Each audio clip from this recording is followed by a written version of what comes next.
It has been a stormy Christmas with wind, rain, snow, and power outages reported today across our area. This morning, strong winds pounded Davis and North Highlands, knocking down lines, leaving thousands without power and several streets flooded. Good evening. Thank you for joining us on this Christmas Day. I'm Nazi Javid. Glad you're here with us. We have live team coverage tonight. ABC 10's John Bartel is in the Sierra standing by for us. But we start with meteorologist Brendan Minchef, who tells us what the next few hours has in store. And Brendan, we could hear that rain coming down from inside our studio. Yeah, it was a lot of rain this morning. There's a lot of wind this morning, and we're not done with either one of those. We've still got another round of thunderstorms likely and some more wind tonight. Now, it's not going to be as strong as what we've seen the last couple nights, but nonetheless, more wind on the way. You can see the Golden State's been continually pounded by this storm. That continues today. I mean, it's been now, this is almost day 3 in a row with rain, snow, wind across California, and we're still watching just offshore here. You see this area. Severe watch is unlikely, but a line of thunderstorms is approaching the coast. It's going to have some weak tornado potential, and damaging thunderstorm wind gusts are possible, especially as these storms start to make their way ashore and into the valley. Speaking of the valley, right now, here's what we've got. We do have some showers out there. We also have a thunderstorm. You see a stronger thunderstorm polygon there, and now it's starting to really dissipate. There's not much on it. There was quite a bit more lightning, some strong gusty winds, but at this point that is starting to wind down. That does go for the next half hour, but places like Roseville, up Highway 65 towards Lincoln, you're going to get a weakening thunderstorm, but still on the stronger end of things. Also some rain out near Vacaville Fairfield, now pushing north along 505. Not much at the moment in the San Joaquin Valley, but again, this is not the end of our rain, wind, and snow. Looking towards downtown, 55 degrees right now. In the high country, though, there's a lot of snow. This is 50 at Myers. You can see the plows are out there. And here's a look at Interstate 80 at the old ag station. And there's a lot of stop traffic, too. It is a mess up there. We'll break down how much longer this will last later in the show. Brendan, thanks for tracking that weather impact alert for us. Severe weather conditions at the Interstate 80 summit, too. That's where chain controls are in effect, and Caltrans is turning away drivers without four-wheel drive or proper traction. So it's critical to be prepared and aware. We're going to get you over to ABC 10's John Bartel, who drove up I-80, catching up with people celebrating a snowy Christmas. Dark out there, snowy out there. John, how are things holding up? Well, I'll tell you, we saw a little bit of everything today. Some rain, some snow, some sleet. Well, let me give you a little look here at what the snow looks like right along Interstate 80. It is a mix of this slushy, icy mix here, and that's exactly why we got these chain controls requirements up here on Interstate 80. We've been spending all day at the Cisco exit up here, right at this gas station here, when there was a lot of, how should I say this, unfamiliar snow drivers out today, and they had a heck of a time getting their chains on. This was a very hectic and busy place. Take a look. Well, the weather turned from wet to slick the closer you got to Donner Summit. It's right here on Interstate 80 at Cisco Grove is where things get a little hairy. The snow starts coming down. Its roads are slick, and right ahead of us here, that is where the chain control starts. You can get them at the gas station, okay? If your car only has two-wheel drive, Caltrans will not let you go over the summit without chains. And for many people, that means buying chains at the Cisco Grove gas station.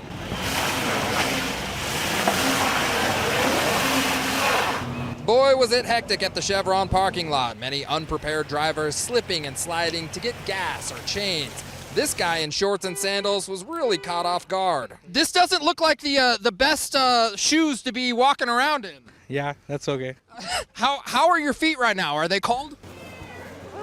The cold wasn't bothering these kids. Turns out the gas station also doubled as a great sledding hill. This is your first time in the snow? Yeah. Describe what it's like up here. Describe to me. Tell me what it's like. Beautiful. Amazing. All right, the snow is coming down real quick up here at Cisco Grove. This little 4-inch pile here just happened in the last 20 minutes, so those chains are definitely necessary.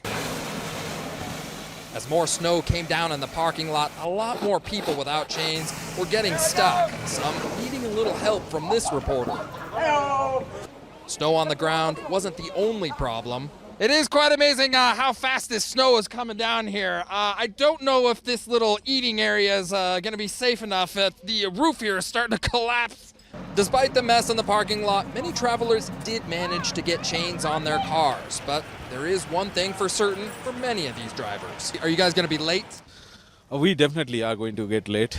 We are supposed to reach there by this time. We have already families came together and then they are calling us.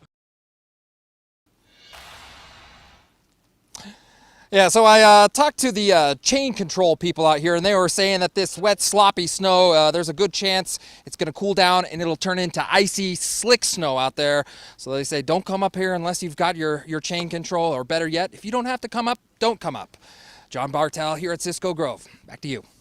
John, that's great advice. Don't go out there if you don't need to. Thanks for helping those folks out there. And the guy's shoes, couldn't see exactly what shoes, but I also saw no pants. So, you know, tough out there for those folks. There's one every year. Always somebody. Well, thank you for warning them. They won't do it next time, John. Get you some gloves and stay safe out there. Thanks for being live for us.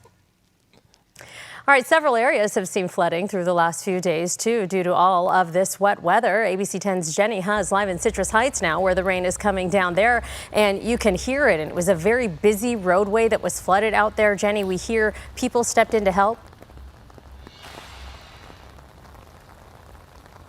Yeah, Nazi, if there is wind, if there is snow, there is rain, and we are right in the middle of it. I'm out at the intersection of Sunrise Boulevard and Macy Plaza Drive right now. Both sides of the road completely closed off now. I mean, just look at that. The water that was overflowing on the road is overflowing onto the sidewalk now. Every piece of waterproof gear that I'm wearing is no longer waterproof. I think that speaks volumes about, again, just how wet it is out here. We got on site and there was a car actually stuck in this flooding and it got towed. And now both sides of the road are closed. So the situation has progressively gotten worse over the past hour, hour and a half. Take a listen to what these two drivers said. They had to take a detour again because the roads were closed and the situation is so bad. So take a listen. We saw like a guy's leg just fully submerged in there, so that's crazy. Years ago, Sunrise, like this street, it does get really flooded when it's like really bad like this.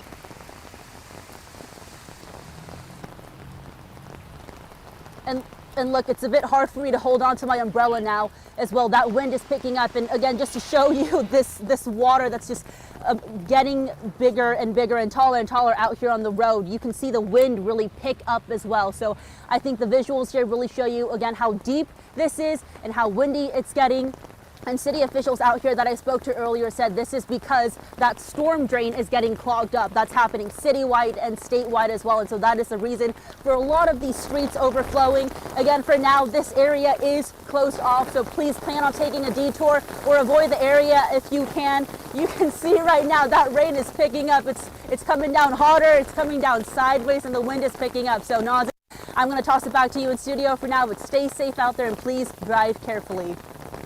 Yeah, good messages out there, Jenny. Hope you can find somewhere to hunker down and stay safe. We have seen those leaves are everywhere, so it makes sense that they'd be clogging up those drains. And very important for folks to remember, turn around, don't drown. That's the message from authorities because you never truly know how deep that water is. Jenny, live for us in Citrus Heights. Thank you.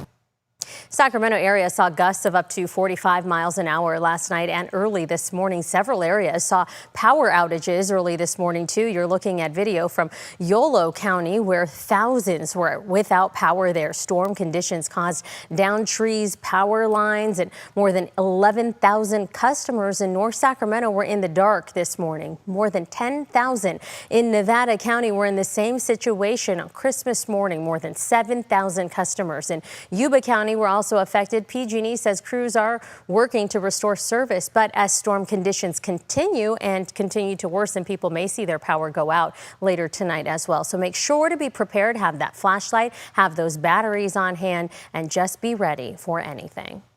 Right now, a large part of Southern California is under a state of emergency. The atmospheric river flooding entire neighborhoods there. People who live in burn scar areas facing increased threat of mudslides as heavy rain continues. In San Diego, at least one person died after a tree fell on them. ABC's Melissa Adan has the latest. This morning, a state of emergency is in effect across Southern California as a powerful storm slams the region, triggering flash floods and mudslides. An atmospheric river is bringing several inches of rain with more than a foot possible in some spots. The rain in Los Angeles is relentless. Neighbors tell me it's been a long time since they've seen the LA River roaring like this. Evacuations were ordered in areas scorched by recent wildfires as water and mud rushed down streets and over barriers. In the canyon areas here, we have very steep terrain, and we have the creek here behind us. So with the burn scar, it doesn't give water the chance to saturate into the ground. In San Bernardino County, rising floodwaters surrounded homes. Officials warning residents who did not evacuate to shelter in place. The severe weather turning deadly in San Diego. One man was killed when a large tree branch fell on him. Wind gusts topping 60 miles per hour in some areas, and the heavy rain is making travel treacherous. This FedEx 18-wheeler crashed, spilling its cargo. Elsewhere, another tractor trailer jackknifed, slamming a car into a retaining wall. Here is a closer look at the damage in the town of Wrightwood in San Bernardino County in areas where floodwaters receded. Residents are finding all of this: buried cars, toppled structures, blocked roads. National Weather Service is warning of more flooding, rains, and strong winds in northern and southern California.